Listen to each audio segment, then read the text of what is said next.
വിശ്വാസ വെളിച്ചത്തിലേക്ക് എല്ലാ പ്രേക്ഷകർക്കും ഹൃദ്യമായ സ്വാഗതം.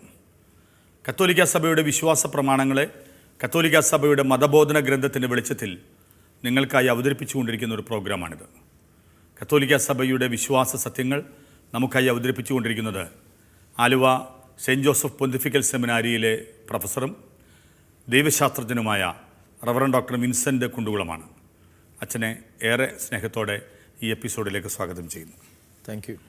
അച്ഛാ, ഇന്ന് നമ്മൾ കത്തോലിക്ക സഭയുടെ മതബോധന ഗ്രന്ഥത്തിലെ 1333 മുതൽ 1344 വരെയുള്ള നമ്പറുകളാണ് വിശുദ്ധ കുർബാനയെക്കുറിച്ചുള്ളത്. കഴിഞ്ഞ എപ്പിസോഡിൽ നമ്മൾ വിശുദ്ധ കുർബാന ആരംഭിച്ചു. അപ്പോൾ അതിൻ്റെ തുടർച്ചയായിട്ടാണ് നമ്മൾ ഈ എപ്പിസോഡിലും നമ്മൾ വിശദീകരിക്കുന്നത്. അച്ഛാ, നമുക്കറിയാം യേശുവാണ് വിശുദ്ധ കുർബാന സ്ഥാപിച്ചത്. എല്ലാ കുദാശകളിലും ക്രിസ്തുനാഥൻ സ്ഥാപിച്ചു എന്ന അർത്ഥത്തിലാണ് സഭ കുദാശകളെ ആഘോഷിക്കുകയും ആചരിക്കുകയും ചെയ്യുന്നത്. വിശുദ്ധ കുർബാന യേശു സ്ഥാപിക്കാനായിട്ട് എന്തായിരുന്നു അതിൻ്റെ ഒരു സാഹചര്യം, അല്ലെങ്കിൽ യേശുവിനെ പ്രേരിപ്പിച്ച ഘടകം എന്താണ് എന്ന് അച്ഛനൊന്ന് വിശദീകരിക്കാമോ? എന്തുകൊണ്ടാണ് യേശു വിശുദ്ധ കുർബാന സ്ഥാപിച്ചത് എന്നുള്ള ചോദ്യത്തിന് പൂർണ്ണമായൊരു ഉത്തരം എനിക്ക് പറയാൻ സാധിക്കുമെന്ന് വിചാരിക്കാൻ എനിക്ക് പറ്റുന്നില്ല. കാരണം യേശുവിൻ്റെ മനസ്സിലാക്കാൻ നമ്മൾ ആരാണ്? അതൊരു രഹസ്യാത്മകമായ തലമാണ്. നമ്മൾക്ക് ആകെ ചെയ്യാവുന്നത് യേശു കുർബാന സ്ഥാപിച്ചതിനെക്കുറിച്ച് നടത്തിയ സുവിശേഷങ്ങളിൽ നമുക്ക് സംലഭ്യമായിട്ടുള്ള വിവരണങ്ങളിൽ നിന്ന്, അതിൻ്റെ പശ്ചാത്തലങ്ങളിൽ നിന്ന് നമുക്ക് ചില നിഗമനങ്ങളിലേക്ക് എത്താമെന്നല്ലാതെ നമുക്ക് എത്ര വിശ്വാസം ഉണ്ടെങ്കിലും എനിക്ക് തോന്നുന്നു നമ്മൾ മനുഷ്യരാണ്.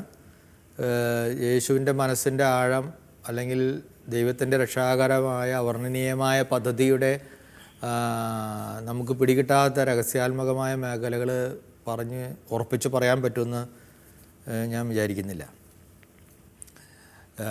പക്ഷേ യേശുവിൻ്റെ പരസ്യ ജീവിത കാലഘട്ടത്തെക്കുറിച്ച് എഴുതി വച്ചിട്ടുള്ള സുവിശേഷകന്മാർ എഴുതി വച്ചിട്ടുള്ള വിവരണങ്ങളിൽ നിന്നെല്ലാം മനസ്സിലാകുന്നൊരു കാര്യം വളരെ വ്യക്തമായ ഉദ്ദേശത്തോടു കൂടെ ഒരുക്കത്തോടു കൂടെ ചെയ്ത ഒരു കാര്യം തന്നെയാണെന്നാണ്. താൻ മരിക്കാൻ പോവുകയാണ്, തന്നെ അവർ ഇപ്പോൾ കൊലയ്ക്ക് കൊടുക്കും എന്നറിഞ്ഞപ്പോൾ ഉണ്ടായ വൈകാരികമായ ഒരു വിഹുലതയിൽ നിന്ന് എന്തെങ്കിലും ഒന്ന് ചെയ്യണമല്ലോ എന്ന് വിചാരിച്ച് ചെയ്ത ഒരു പ്രവർത്തനമായിട്ടല്ല നമ്മൾ യേശുവിൻ്റെ ഈ വിശുദ്ധ കുർബാന സ്ഥാപനം കാണുന്നത്. അത് കൃത്യമായിട്ട് ആ ഭാഗത്തുള്ള സുവിശേഷത്തിൻ്റെ വിവരണങ്ങൾ കാണുമ്പോൾ നമ്മൾ കാണുന്നുണ്ട്. വളരെ പദ്ധതിയോടുകൂടെ തന്നെ യേശുവിൻ്റെ മരണത്തെക്കുറിച്ച് മുമ്പേ പറഞ്ഞു തുടങ്ങിയിട്ടുണ്ട്. പല പ്രാവശ്യം പീഡാനുഭവത്തിൻ്റെ ഞാൻ ഇങ്ങനെ അധികം നാളില്ല, ഇങ്ങനെ എന്നെ ജെറുസലത്തേക്ക് പോവും, പിന്നെ അവരെന്നെ പിടിക്കും, അങ്ങനെയൊക്കെ പറഞ്ഞുള്ള കാര്യങ്ങൾ നമ്മൾ മുമ്പേ കാണുന്നുണ്ട്.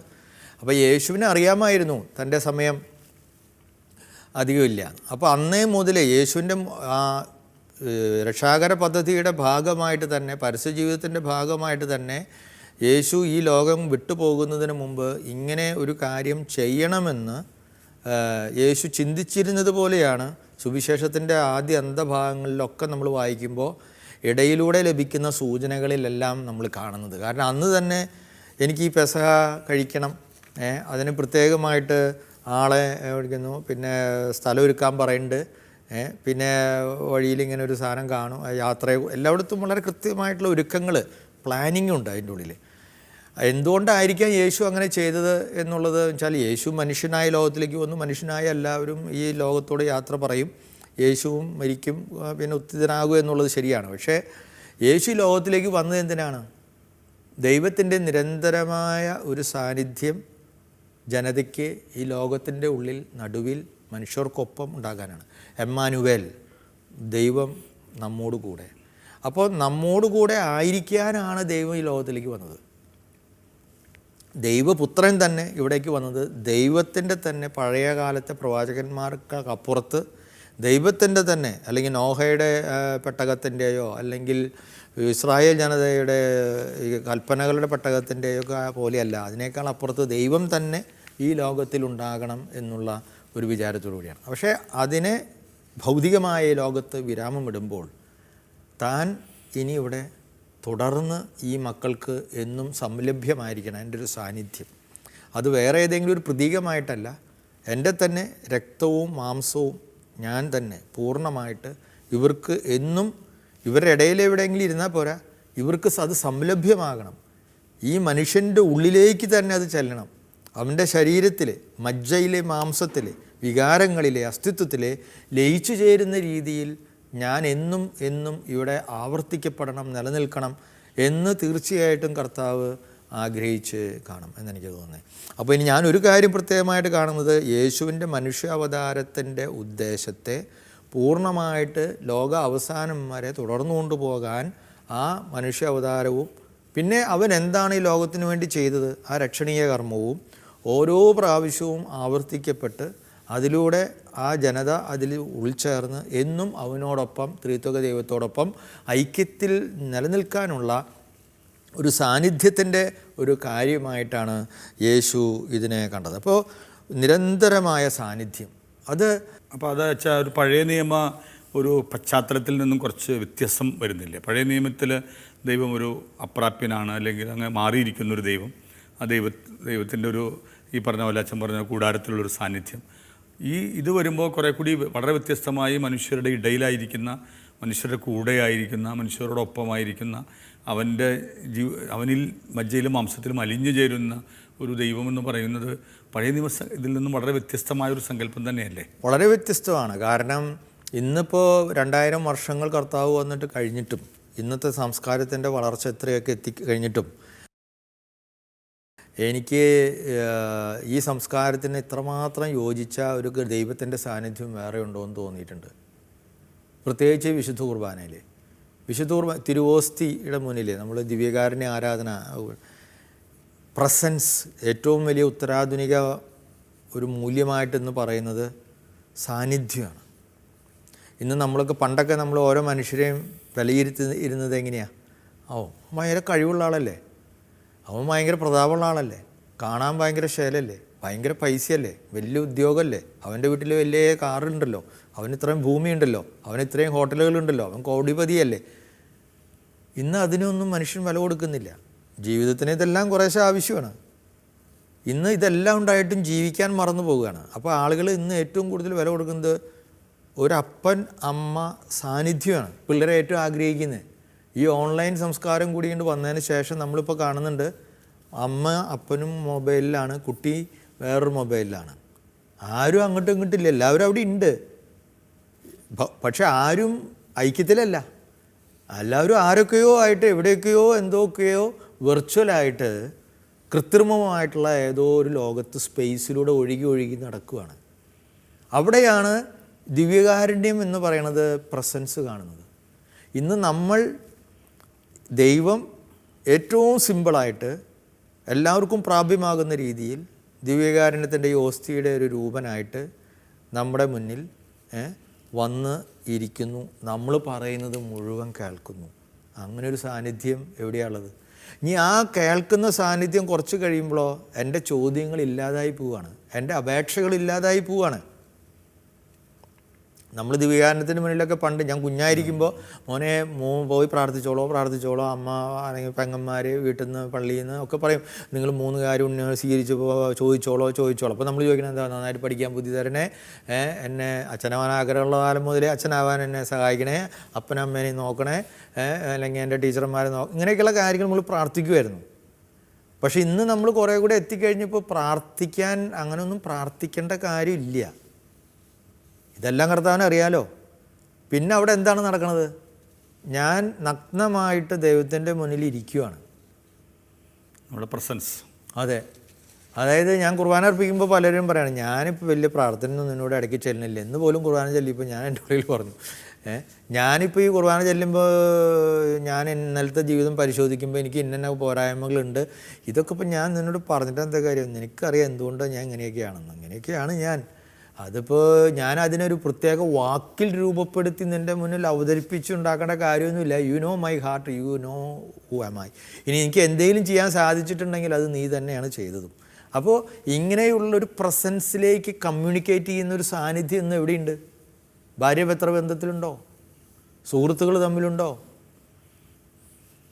ഈ അങ്ങനെയുള്ളൊരു സാന്നിധ്യം ദൈവം ഇന്ന് ലോകത്തിലേക്ക് വരും. വിശ്വാസമുള്ളവനെ ഇതൊക്കെ ഉള്ളൂ കേട്ടോ, തീർച്ചയായിട്ടും. വിശ്വാസമില്ലാത്തവനെ ഇതൊന്നുമില്ല. പക്ഷെ വിശ്വാസമുള്ളവനെ ദിവ്യകാരുണ്യ സാന്നിധ്യം എന്ന് പറയുന്നത് ദൈവത്തിൻ്റെ ഇമ്മാനുവേൽ നമ്മൾ ആ അവസരത്തിൽ അതിന് പറ്റുന്നൊരു പ്രതീകമായിട്ട് ദൈവം അതിനെ തിരഞ്ഞെടുത്തു എന്നുള്ളത് മാത്രമേ ഉള്ളൂ. ദൈവത്തിൻ്റെ സാന്നിധ്യത്തിൻ്റെ, ഇനി അത് മാത്രമല്ല, ദൈവത്തിൻ്റെ സാന്നിധ്യത്തിൻ്റെ മാത്രമല്ല, ദിവ്യകാരുണ്യത്തിൽ വാസ്തവത്തിൽ വിശുദ്ധ കുർബാനയിൽ പങ്കെടുക്കുമ്പോൾ നമ്മൾ ഈ ലോകത്തിലുള്ള എല്ലാവരുമായിട്ട് ഐക്യത്തിലാവുകയാണ്. നമ്മളെല്ലാം ദൈവമക്കളാണ്. ഞാൻ നേരത്തെ പറഞ്ഞ ക്രിസ്ത്യാനികൾ മാത്രമൊന്നുമല്ല നമ്മുടെ വിശുദ്ധ കുർബാനയിൽ ദൈവത്തിൻ്റെ മക്കൾ. ലൂമൻ ജൻസിയും എന്ന് പറയുന്ന ലേഖനത്തിൽ, നമ്മുടെ വത്തിക്കാൻ കൗൺസിൽ ഡോക്യുമെൻറ്റിൽ 16-ാം അധ്യായത്തിൽ പറയുന്നുണ്ട്, പീപ്പിൾ ഓഫ് ഗോഡ് ആരൊക്കെയാണ്? ദൈവം സൃഷ്ടിച്ച എല്ലാവരും ദൈവത്തിൻ്റെ മക്കൾ തന്നെയാണ്. നമ്മളാരെ പിശാചിൻ്റെ മക്കളാണെന്ന് പറഞ്ഞാലും അതൊന്നും ആവില്ല. ദൈവത്തിൻ്റെ മക്കളാണ്. ദൈവത്തിൻ്റെ കണ്ണുകളിലൂടെ ഈ ലോകത്തെ കാണുന്ന ഒരാൾക്ക്, ഞാനതുകൊണ്ട് ഈ വിശുദ്ധ കുർബാനയിൽ ആ മധ്യസ്ഥ പ്രാർത്ഥനകൾ അവസാനം ചെല്ലണ അവസരത്തിൽ ഒരു പ്രാർത്ഥനയുണ്ട്. അതിൽ ഞാൻ എൻ്റെ വക ഒരു ചെറിയൊരു കാര്യം ഇങ്ങനെ ചേർക്കും. ഈ അങ്ങയുടെ ബലിയിൽ പങ്കുകൊണ്ട് ഇവിടുത്തെ എല്ലാ അന്തേവാസികൾക്കും ഞങ്ങളോടും ഈ ഗ്രാമത്തിലും ആയിരിക്കുന്ന നാനാജാതി മതസ്ഥർക്കും വിശ്വാസമില്ലാത്തവർക്കും ഇവരെല്ലാവരും അവിടെയുണ്ട്, ഈ ഐക്യത്തിൽ ഉണ്ട്. അപ്പോൾ ലോകം മുഴുവനുമായിട്ട് എനിക്ക് ഐക്യപ്പെടാനുള്ള ഒരു സിമ്പിളാണ്, ഒരു പ്രതീകാത്മകമായ സാന്നിധ്യമാണ്. വെറും പ്രതീകമല്ല, സിമ്പിളല്ല. അതിന് യുക്രിസ്റ്റിക് സിമ്പിൾ എന്നാണ് നമ്മൾ ബൈബിളിൽ പറയുക. അതിനെക്കുറിച്ച് പിന്നീട് നമുക്ക് ഏതെങ്കിലും ഒരു എപ്പിസോഡിൽ കൂടുതൽ പറയാനുള്ള അവസരങ്ങളുണ്ടാകും എന്നാണ് പറയുന്നത്. മാത്രമല്ല, വിശുദ്ധ കുർബാന കർത്താവ് സ്ഥാപിച്ചതിൻ്റെ പുറകിലേ ഈ സാന്നിധ്യം കൊടുക്കുക, ദൈവജനത്തെ മുഴുവൻ ഒന്നിപ്പിക്കുന്ന ഒരു ഘടകം ഉണ്ടാകുക എന്ന് മാത്രമല്ല, ഈ വിശുദ്ധ കുർബാനയിലൂടെ ദൈവത്തിൻ്റെ രക്ഷണീയ കർമ്മങ്ങൾ ഓരോ ദിവസവും അനുസ്മരിക്കുന്നതിലൂടെ നമ്മളെ ഓരോരുത്തരെയും ദൈവം അയക്കാനുള്ള ഒരു വലിയ അവസരം ഒരുക്കുകയാണ്. ഓരോ വിശുദ്ധ അത് ലാറ്റിൻ കുർബാനയുടെ ഏറ്റവും അവസാനം ഒരു വാചകമുണ്ട്. ഞാൻ ഫ്രഞ്ചിലെ ലമാസെഫിനി അല്ലേ ദാൻ ലപ്പേ ദു Christ, the mass is ended, go in peace എന്ന് പറയുന്നൊരു ഭാഗമുണ്ട്. നമ്മുടെ സീറോ മലബാർ സഭയിൽ വിടവാങ്ങുന്ന ഒരു പ്രാർത്ഥന അൾത്താരയോടും ഒക്കെ നമ്മൾ ചെല്ലുന്നുണ്ട്. ഇത് വരുമോ, ഇനി ഞാൻ വരുമോ ഇല്ലയോ എന്ന് അറിഞ്ഞുകൂടാ, അതുവരെ എന്നുള്ള കാര്യം പറഞ്ഞുകൊണ്ട്. അപ്പോൾ ഈ അയക്കുന്നുണ്ട് ഓരോ വിശുദ്ധ കുർബാനയിലും. നീ എന്താണോ വിശുദ്ധ കുർബാനയിൽ അനുഭവിച്ചത് അതെന്തായിരുന്നു? ദൈവത്തിൻ്റെ ജനനം, ദൈവത്തിൻ്റെ പാടുപീടകൾ, ദൈവത്തിൻ്റെ ഉയർപ്പ്. ഈ കാര്യം തന്നെ നീ ഇന്നത്തെ ദിവസത്തിൽ ആരൊക്കെയായിട്ട് കണ്ടുമുട്ടുന്നുണ്ടോ അവരുടെ ഇടയിലൊക്കെ ദൈവം പിറക്കുന്ന ഒരു അനുഭവം നീ കൊടുക്കാൻ അയക്കപ്പെടുകയാണ്. ആരൊക്കെ സഹിക്കുന്നുണ്ടോ ആ സഹിക്കുന്നതിനോടൊപ്പം നീയും സഹിക്കാൻ നീ അയക്കപ്പെടുകയാണ്. സഹനത്തിൽ തീരുന്നില്ല മോനെ, ഇതും കടന്നു പോകും എന്ന് പറയുന്ന ഒരു ഉയർപ്പിൻ്റെ അനുഭവവും പങ്കുവയ്ക്കാനാണ് ഞാൻ അയക്കപ്പെടുന്നത്. അപ്പോൾ വിശുദ്ധ കുർബാന എന്ന് പറയുന്നത് വാസ്തവത്തിൽ കർത്താവ് സ്ഥാപിച്ചത്, കർത്താവിൻ്റെ ഒരു സാന്നിധ്യം മിറക്കുലസ്സായിട്ട് വളരെ അത്ഭുതകരമായിട്ട് അവിടെ ഉണ്ടാവുക. അത് പോയിട്ട് ഒരു 100 രൂപ കൊടുത്ത് കാണിക്കിട്ടിട്ട് ഒരു കുർബാന ഏൽപ്പിച്ച് അത് ചെയ്ത് ഒരു കുർബാന സ്വീകരിച്ച് ഉള്ളിലേക്ക് കർത്താവിൻ്റെ ഒരു സാധനം കൊണ്ട് രക്ഷപ്പെട്ട് പോവുക എന്നുള്ളതല്ല. ആ കർത്താവിൻ്റെ രക്ഷണീയ കർമ്മത്തെ ഓരോ വ്യക്തിയും അനുദിവസം അല്ലെങ്കിൽ സാധിക്കുമ്പോൾ ആഴ്ചയിൽ ഒരിക്കലെങ്കിലും അത് ജീവിച്ച് മറ്റുള്ളവരുടെ ജീവിതത്തിലേക്ക് പകർത്താൻ ആ സ്വീകരിച്ച രഹസ്യങ്ങളായിത്തീരാം. അങ്ങനെ ഒരു പ്രയർ ഞാൻ പണ്ട് ഫ്രഞ്ചിൽ ചൊല്ലിയതൊക്കെ ഓർക്കുന്നുണ്ട്. ദൈവമേ, ഈ ദിവ്യകാരുണ്യ സ്വീകരണം കഴിഞ്ഞിട്ടുള്ളൊരു പ്രാർത്ഥനയിലുണ്ടത്. അതായത് ഞാൻ എന്താണോ കൈകാര്യം ചെയ്തത്, എന്താണോ സ്വീകരിച്ചത്, അതായിത്തീരാൻ ദൈവമേ എന്നെ അനുഗ്രഹിക്കണമേ എന്ന് പറയുന്നത് വലിയൊരു ഉൾക്കാഴ്ചയാണ് സഭാപിതാക്കന്മാരുടെ. അപ്പോൾ ഇതെല്ലാം ഇതിലുണ്ട്. കർത്താവ് കുർബാന സ്ഥാപിച്ചത് വെറുതെ ഒരു കാര്യം അനുസ്മരിപ്പിച്ചു കൊണ്ടുപോകാൻ വേണ്ടിയിട്ടല്ല, കുറേ ആൾക്കാരെ നിലനിർത്താൻ വേണ്ടിയിട്ടല്ല. അതാണ് ഈ കാല് കഴുകുന്ന ശുശ്രൂഷ ഇതിനോട് ചേർത്താണ് കിടക്കണേ. കാല് കഴുകി കഴിഞ്ഞിട്ടാണ് കർത്താവ് ഈ വിശുദ്ധ കുർബാന സ്ഥാപിച്ചത്. കർത്താവ് വാസ്തവത്തിൽ മരിച്ചു പോകുന്നതിന് മുമ്പ് വളരെ പ്രകടമായിട്ട് വ്യക്തമായിട്ട് കൊടുത്ത 2 കാര്യങ്ങൾ, നിങ്ങൾ ഒന്ന് കാല് കഴുകലാണ്, അത് കഴിഞ്ഞ് കുർബാന സ്ഥാപിച്ചു, ഇത് എൻ്റെ ഓർമ്മയ്ക്കായി നിങ്ങൾ ചെയ്യുവിൻ. ഇത് 2നെക്കുറിച്ച് ഇത് പറയുന്നുണ്ട്. ഈ കാല് കഴുകലും കുർബാനയും ഒരേ സാധനമാണ് വാസ്തവത്തിൽ. ഒരേ കാര്യമെന്ന് പറയുമ്പോൾ ഞാനത് ലഘുവായിട്ട് തെറ്റായിട്ട് മനസ്സിലാക്കരുത്. അതിൻ്റെ മിസ്റ്ററി. യജമാനനായിരിക്കുന്ന ഒരാൾ ഭൃത്യൻ്റെ കാല് കഴുകുന്നത് പോലെ സൃഷ്ടാവ് സൃഷ്ടിയുടെ കാല് കഴുകിയില്ലെങ്കിൽ നിനക്ക് എന്നിൽ പങ്കില്ല എന്ന് പറഞ്ഞത് പത്രോസിനോട് പറഞ്ഞത് പത്രോസിനോടുള്ള മഹത്വം കൊണ്ടല്ല, നീ നാളെ മുതൽ ഇതുപോലെ നിൻ്റെ താഴെയുള്ളവരുടെ എല്ലാവരുടെയും കാല് കഴുകണം. അത് തന്നെയല്ലേ കുർബാന. ദൈവം ആ സമാനത നിലനിർത്താതെ നമ്മിലൊരുവനായി നമ്മുടെ താഴേക്ക് വന്ന് ഇന്ന് ഏറ്റവും അപ്പത്തിൻ്റെ രൂപത്തിൽ ഏറ്റവും നിർമ്മലമായ ഏറ്റവും ചെറിയ വിനീതമായ ഒരു രൂപത്തിൽ ഒരു ഇമ്പോസിങ്ങും അല്ലാത്ത ഒരു അധികാരത്തിൻ്റെ പ്രമത്തതയും ഇല്ലാത്ത ഒരു രൂപത്തിൽ നമ്മളോട് ആയിരിക്കുമ്പോൾ ഈ കാല് കഴുകുന്നതിൻ്റെയും അവൻ തന്നെ കുർബാനയായി തീർന്നതിൻ്റെയും രഹസ്യം എന്നും മനുഷ്യർ ജീവിക്കണം. അങ്ങനെ ദൈവവുമായിട്ട് ലോകത്തിലുള്ള എൻ്റെ എല്ലാ മക്കളും ഒരുമിച്ച് ഐക്യപ്പെടുന്ന ഒരു നിമിഷം ഉണ്ടാകണം. ഇതൊക്കെ ആയിരുന്നിരിക്കണം കർത്താവിൻ്റെ മനസ്സിൽ എന്നും ഞാനിങ്ങനെ ചിന്തിക്കുകയാണ്.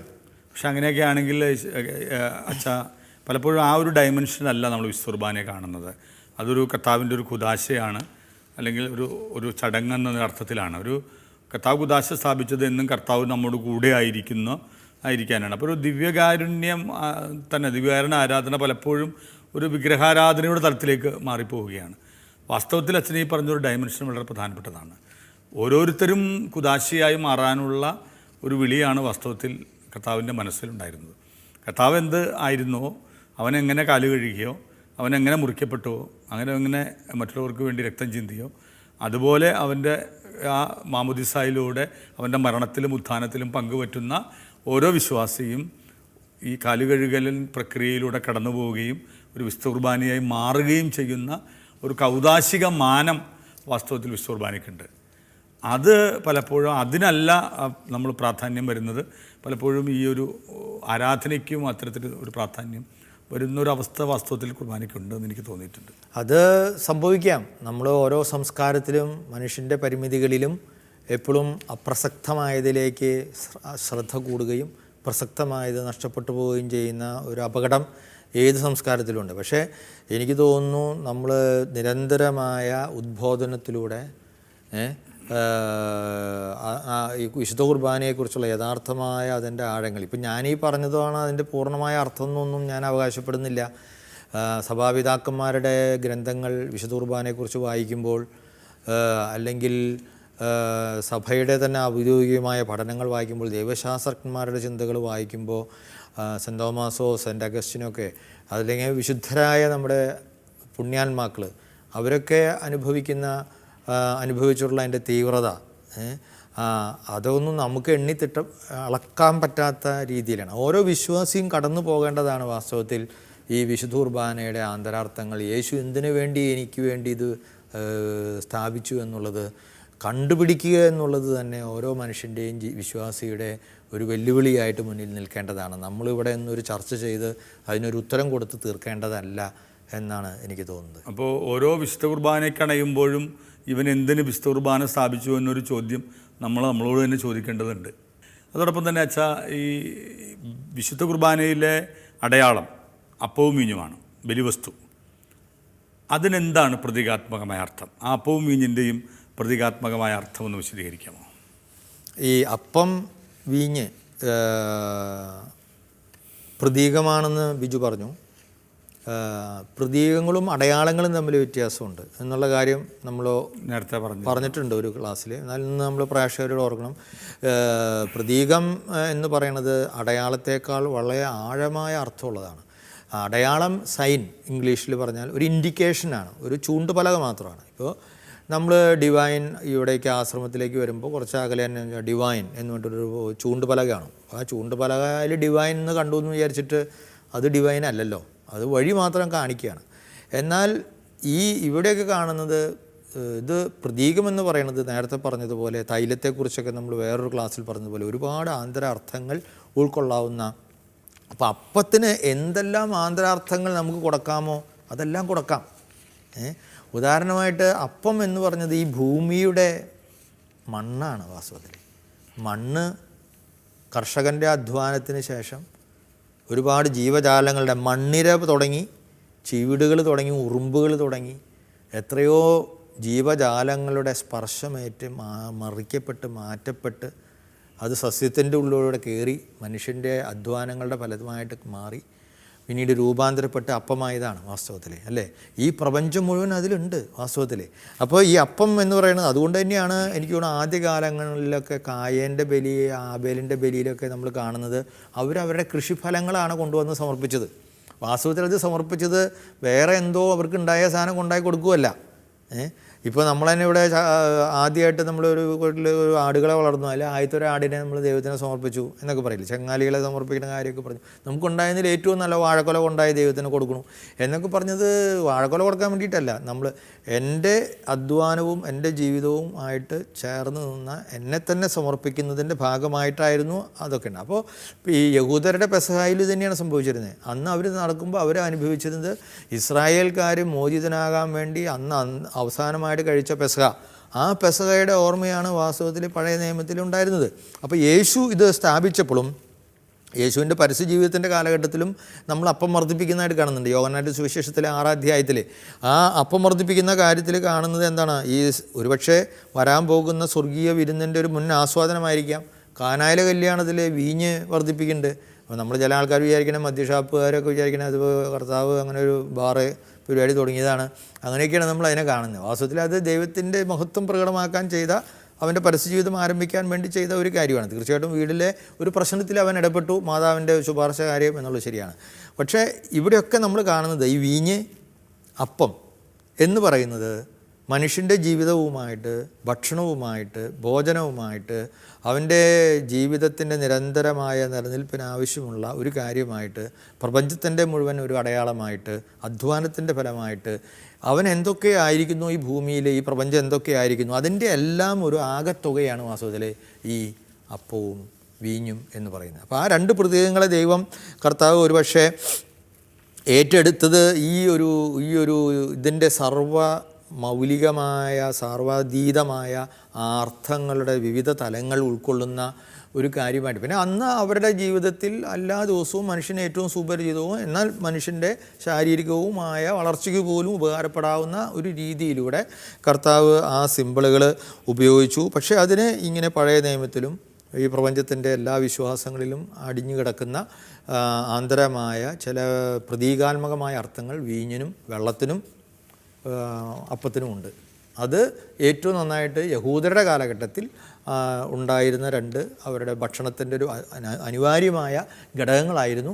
ആ ഘടകങ്ങൾ എടുത്തുകൊണ്ട് നമ്മൾ ഭക്ഷണമായി നമുക്ക് തരുന്നു. പിന്നെ നമ്മൾ ആത്മീയമായിട്ടുള്ള കുറേ അർത്ഥങ്ങൾ വേണമെങ്കിൽ പറയാം ഈ പ്രതീകത്തിന്. ഉദാഹരണമായിട്ട് നമ്മൾ ആരാധനയൊക്കെ നടത്തുമ്പോൾ നമ്മൾ സാധാരണ പറയണതാണ് ഗോതമ്പ് മണികൾ ഇടിച്ച് പൊടിഞ്ഞ് പല വയലുകളുണ്ടായി, എന്നിട്ട് അത് മെഷീനിൽ പോയി, എന്നിട്ട് അത് ചുട്ടു.